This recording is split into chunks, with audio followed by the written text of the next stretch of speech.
This episode will discuss sensitive and potential triggering topics, including violence, abuse, and trauma, and will contain details and descriptions of crimes and events that some listeners may find offensive, disturbing, and/or distressing. This episode may not be appropriate for younger audiences. Listener discretion is advised. Hola, my beautiful humans. This is Jasmine Castillo. And this is MW.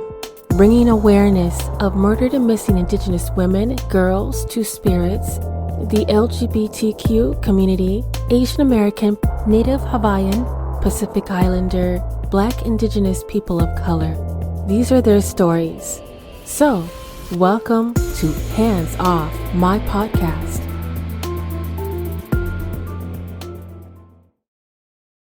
Part 1 of Canadian Jane and John Doe's Hispanic Heritage Month edition. An article from the Globe and Mail in 2015 identified that Canada had 91 unidentified female remains. There are also 470 unidentified males and 136 cases where the sex is unknown, and all 13 provinces and territories at the time eventually provided a data to the Globe. While several jurisdictions took many months to do so, some citing a lack of resources to collect the information. So back in 2015, there was 697 unknown individuals, but that is not the complete count since it does not include very old or very recently found remains. Out of Canadian Jane and John Doe's, here are 6 of their stories.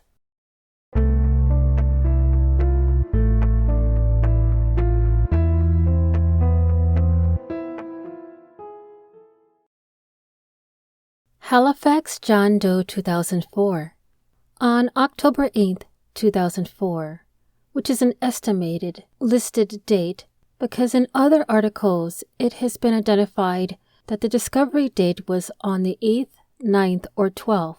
Halifax John Doe was discovered hanging from a tree in a forested area behind a Petro-Canada station. The station is located near Halifax Stanfield International Airport in Halifax, Nova Scotia, near Highway 102. The remains were reported by someone who called the police. And approximately on November 18, 2005, Halifax John Doe was laid to rest before this time, but yet was exhumed to collect additional information. There was artistic reconstruction, DNA analysis, and forensic anthropologist examinations. And on November 23rd of 2006, there was a facial reconstruction released to the media. Almost 8 years to the date, October 9th, 2014, police announced that they have a DNA profile for Halifax John Doe. Interestingly, they also refused to release this cause of death, but say his death is not suspicious. 4 years later, November 26, 2018, Halifax John Doe's remains were still at the Nova Scotia Medical Examiner's office, and he is one of the 2 unidentified. And when a body's identity is unknown, the medical examiner must help solve it. They have tried matching Halifax to missing person cases with no luck. And on January 22, 2021, Halifax Homicide, a TV series, had an episode on the Halifax John Doe. Halifax's cause of death was hanging, and he had been deceased between 5 to 10 days before discovery. The cause of death could have been suicide, as listed by Doe Network. Halifax is a young male with a dark complexion aged 18 to 30, though it is thought he was in his late 20s at the time of his death. His height is between 5'10 to 5'11, and his weight is 161 pounds. Overall, he had an athletic medium build. Halifax's race is African or European. Although this was not known initially, he was listed as African Canadian. His hair was brown or black, and it is medium length with unbraided dreadlocks. Halifax has brown eyes, Other recognizable characteristics are that his nose was bent slightly to the left, both ears had piercing holes but no earrings, and he had a small beard or goatee. Medical observation are that he had healthy teeth with an overbite, a left tibia fracture that had not healed correctly, and he had either removed his cast or he had gotten medical treatment. Halifax also had many accessories and clothing with him. He wore a multicolored dress shirt, gray Emilio sweater, blue Real Madrid European football soccer jersey, blue Lee jeans, a new beige Timberland boots. Nearby, he had a Dorsey flashlight and a McKinley backpack, and his clothes were neatly folded. A pair of Italian-designed Dolce & Gabbana glasses were found near his body. So if you could visualize, he had neatly packed his clothes. He had brand new hike boots. Prescription glasses are put away in their case, but no wallet. In some sources, it was said that the glasses were not sold around in the area. No news source to back this claim. But that is an interesting possibility. Another indication of him not being a local is the jersey shirt he had with him. In a deleted Reddit comment, a user points out this could be a 04-05 third shirt or home goalkeeper's shirt. Another user points out that McKinley backpacks are everyday in Europe, but not in America. But the Dorsey flashlight is American and it is hard to get in Canada. If you have any information in regards to who Halifax John Doe 2004 might be, I will provide the investigating agency information, case numbers, as well as additional tip line information and emails in the show notes. Coquitlam John Doe. On July 2, 1998, Coquitlam John Doe's body was found in a wooded area on the 4100 block of Oxford Street, north of the Port Coquitlam Cemetery in Coquitlam, British Columbia, Canada. The person that found him was walking their dog, and the area is described as heavily wooded. 11 years later, on May 11, 2010, the Doe Network adds him to their program. On July 12, 2018, the investigators that were in charge of his case stated that knowing that this was the 20th anniversary, they thought that it would be a good time for a push. And so the police had asked the public for help in identification. At this point, they have a composite drawing and a DNA profile and have had help from forensic experts. And less than 2 years later, on February 18, 2020, there was a 3D rendering released to the public, and they identified that the jaw, nose, and mouth of this man are very different from the sketch. Coquitlam's body condition was never released. However, we can deduce that it was likely skeletal because there are only digital renderings of his likeness and the 2 to 10 years listed on his death date before being discovered. There is also no cause of death listed. Coquitlam is 30 to 49 years old and has several renderings and sketches available. Coquitlam is often listed as an unknown race. However, his ancestry may have been Caucasian and First Nations. His height was about 5'4" to 6 feet tall. Coquitlam has some distinguishing medical features, such as visible tooth decay and a missing upper front tooth on the left, probably removed 1 year before death. The upper front tooth is angled, and it was identified that he had Osgood-Schlader's disease, which is a bony bump on the shin below the left knee, probably due to physical sports such as soccer or hockey. Coquitlam had a broken nose which would have appeared crooked. He was wearing the remnants of a red cotton shirt with blue dress pants when found, and they were able to collect DNA as well as his dental information. And because of his poor health, it was speculated that Coquitlam was a transient. If you know any information about Coquitlam John Doe, please reach out to the investigating agency, which is the Coquitlam RCMP, or provide an anonymous tip through Crime Stoppers. Edmonton John Doe of 1999. So on July 18, 1999, around 11 p.m., which was a Sunday, firefighters discovered Edmonton in a burnt-out garage after an emergency call was made for 108 A Avenue and 97th Street in Edmonton, Alberta, Canada. The firefighters had just put the fire out and were looking for hotspots. The fire had been called into 911 by a witness that had smelled smoke. This caller stated that the flames were so big they were shooting out of the garage and across the alley. The damages from the fire cost $10,000 and got to a nearby vehicle and utility lines. The garage owner was not in Canada during the fire. However, Edmonton was in the garage and recovered by firefighters from the back corner. They thought he was transient and started a fire to warm up. On the following day, Edmonton John Doe was taken to the medical examiner's office to determine the cause of death and identity. Yet, by September 9th of 1999, a facial recognition sketch was released.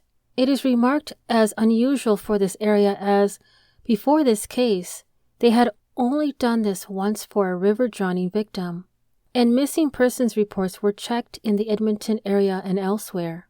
On August 17th, 2000, the paper cites that the police have no leads and discussed that he might be buried in an unmarked grave. They also noted that the fire wasn't started by arson. Instead, they believed it began with a cigarette or a cooking fire. His picture released brought in 20 tips as far away as Halifax and Thunder Bay. One lead seemed very strong, but then it fell through. After that, each tip was ruled out.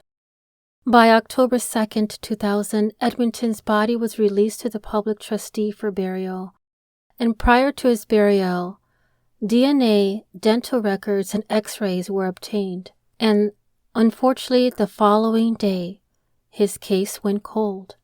Edmonton John Doe's body was severely burnt with no hair or skin, and physical recognition was complex. Edmonton's cause of death was asphyxiation from the smoke. This is what we know about him so far.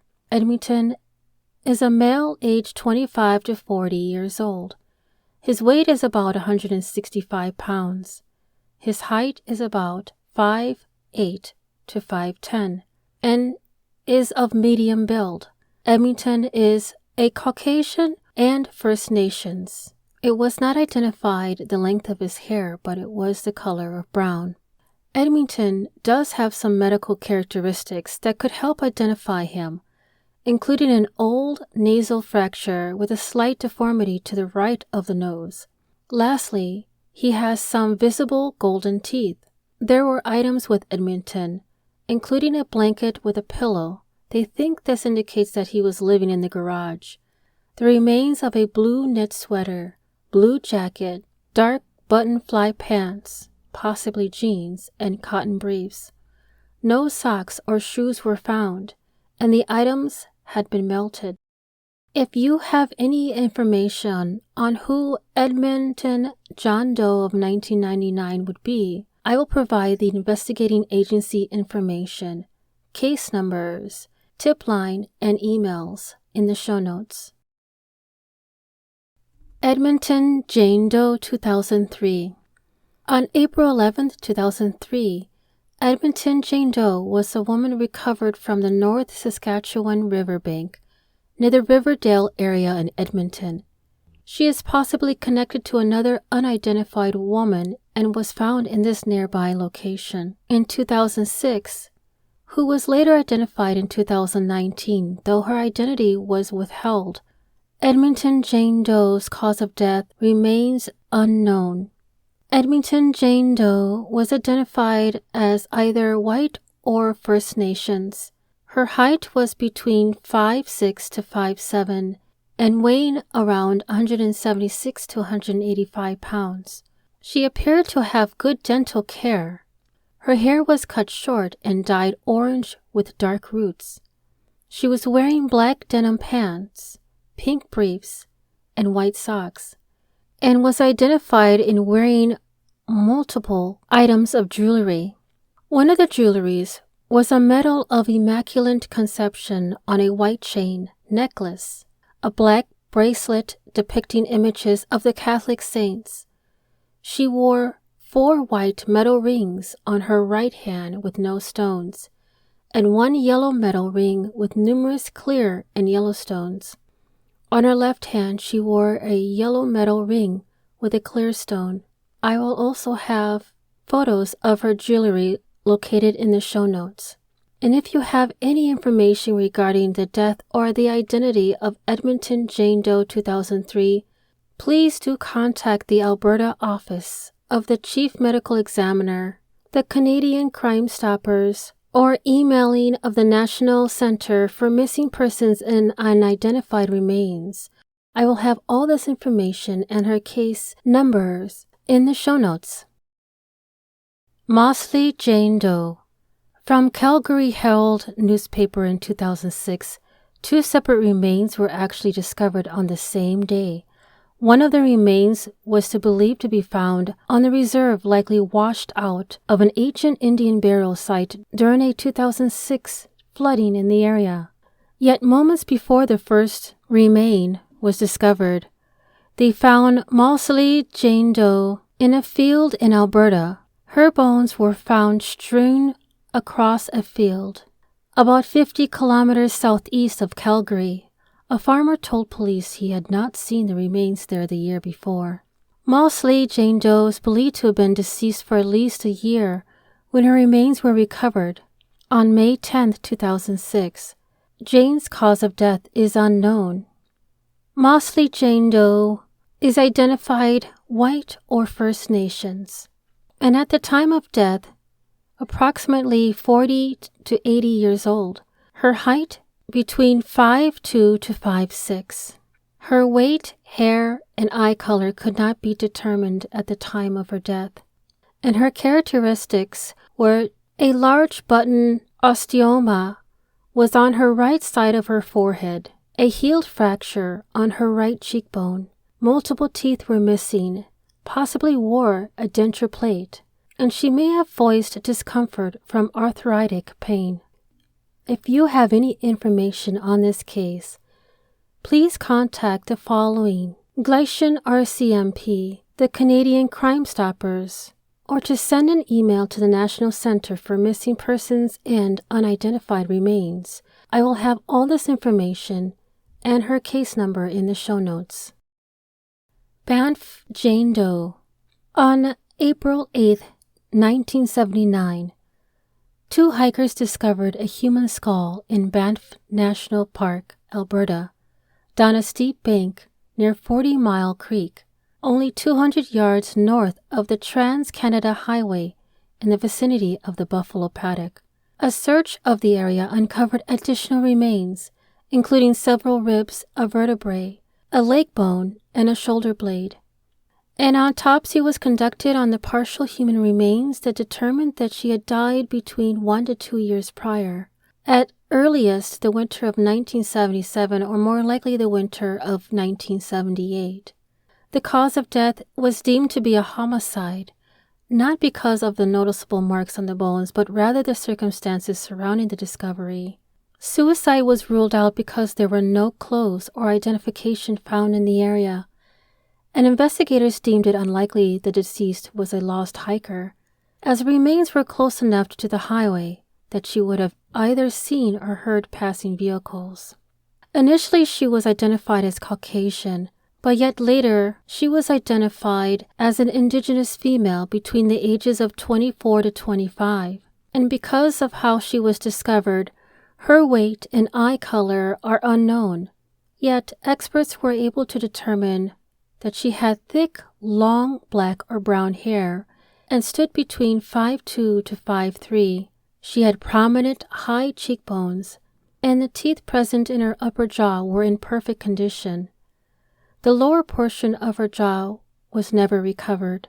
If you have any information regarding the case, you are asked to contact the Chief Medical Examiner's office or submit an anonymous tip through Crime Stoppers. I will have this information in the show notes.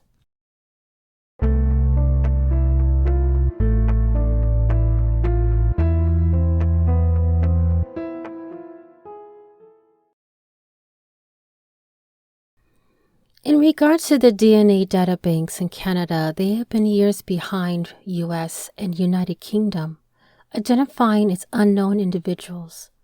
Both countries have national DNA data banks that store and compare genetic profiles from missing persons and identified remains.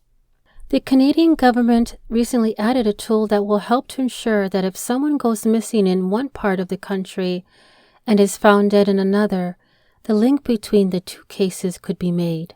And as part of its strategy to address the number of unsolved cases involving murdered and missing Indigenous women, Canada had launched in 2011 the National Centre for Missing Persons and Unidentified Remains. The Royal Canadian Mounted Police, or RCMP, has said that it will let police, coroners, and medical examiners decide what kind of DNA to submit to the National Data Bank, nuclear, mitochondrial, or both. Now, in the U.S., for example, the Texas-based center, which is federally mandated to process missing persons and unidentified remains samples, has attempted to get both nuclear and mitochondrial DNA. In all cases, when you analyze both types of DNA, it maximizes the potential for successful identification. Nuclear DNA is the more conclusive of the two when it comes to identifications, but mitochondrial DNA has its advantages. It better withstands time and elements, and since it is passed down the matrilineal line between even distant relatives, it can fill a void if DNA from a missing person or their immediate family is unavailable for uploading into the databank. Now, in the U.S., Washington pays for DNA testing for missing persons and unidentified remains that are sent to the labs. As well as in Canada, the federal dollars for the databank will go toward creating the databank and maintaining it. The RCMP has told that police agencies, coroners, and medical examiners will be expected to pay for a genetic analysis at an accredited lab.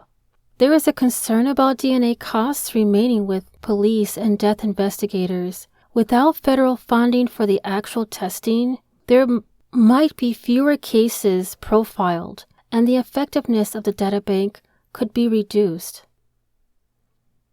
I greatly appreciate all my listeners listening in to support our local neighbor, Canada, and helping search and identify their John and Jane Does. If you know any information about any of the 6 Jane or John Does that I identified in Part 1, you can provide anonymous tipping through Canadian Crime Stoppers 1-800-222-TIPS or online at www.canadiancrimestoppers.org/tips. You can also email the National Centre for Missing Persons and Unidentified Remains at canadasmissing-disparascanada@rcmp-grc.gc.ca. And again, I will have all of this in the show notes.